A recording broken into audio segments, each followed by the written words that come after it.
Hi guys, welcome back to my channel. Thank you all for stopping by. Let me show you my pickled mangoes recipe, one of my childhood favorites. Let's get into it.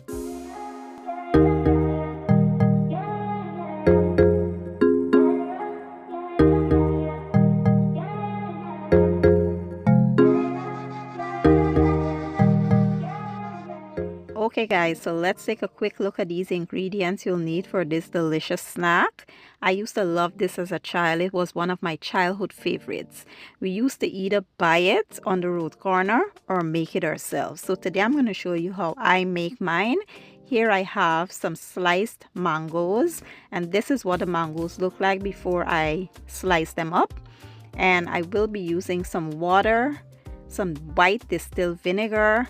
I have some garlic and onion for flavor, as well as some wiri peppers. I also will be using some hot pepper sauce because I like mine super spicy. I have some sugar, salt, and complete seasoning. So the first thing I did was use my mortar to just crush the garlic, onions, and the peppers. You want to release all the flavors from them before we proceed to the next step.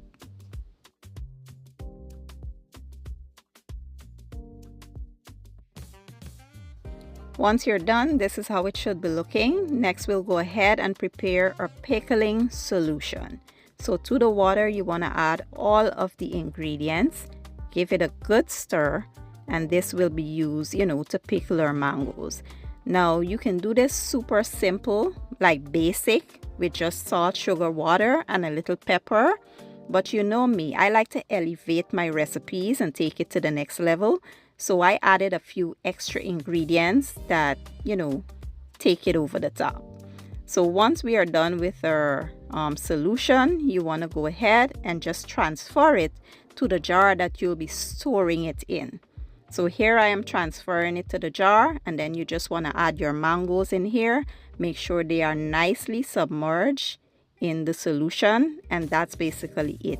Quick, easy, and super simple. But it is absolutely amazing. This brought me right back to my childhood, and I truly enjoyed it.